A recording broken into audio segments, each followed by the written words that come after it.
పాడేటప్పుడు అంటే మనము అంటే ఓ స్టేజ్ వచ్చిన తర్వాత మనకు డబ్బే ముఖ్యమా అనిపిస్తుంది ఇక్కడ. కానీ డబ్బు అన్నిటికీ ముఖ్యం కాదు అనేది అభిమానుల నుంచి తెలుసుకోవాలి. మీరు ఒక సెలబ్రిటీ, ఒక అభిమానులు చెప్పినప్పుడు మీరు కొన్ని ఉంటాయి. ఇప్పుడు అభిమానులు చెప్పినప్పుడు మనం వినాలి.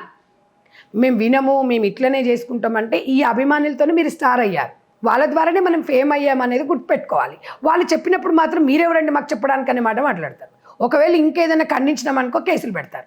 ఇది ఎంతవరకు కరెక్ట్ గౌతమి అనేది మనం ఆలోచించాలి. ఆ సాంగులో ఒక మహిళని కించపరిచే విధంగా అంటే అఫ్కోర్స్ చాలామంది కొంతమంది ఉంటారు, ఓ 100 సాంగ్స్ ఉన్నాయంటే ఉన్నాయి, ఏం కాదనట్లేదు. అప్పుడు సోషల్ మీడియా ప్రభావం ఇంత లేదు. ఈ మధ్యకాలంలో రీసెంట్లీ కూడా ఓ సాంగ్ గలీజ్ సాంగ్ అబ్బాయి ఏదో వాడితే కూడా మనం ఆ రోజు ఖండించాం.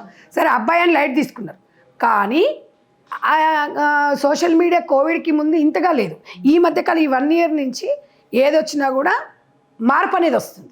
గతంలో మనం కొన్ని ఇష్యూ మీద, మన వస్త్రధారణ మీద బిగ్ టీవీ చాలా మంది ఫాలో అయ్యారు. మీరు ఇచ్చిన చాలామందికి రీచ్ అయ్యింది. దాంట్లో ఒక మార్పు వచ్చింది. మీరు అంటున్నారు కదా, మీరు సమాజాన్ని మార్చేస్తామంటే మార్చేయచ్చు.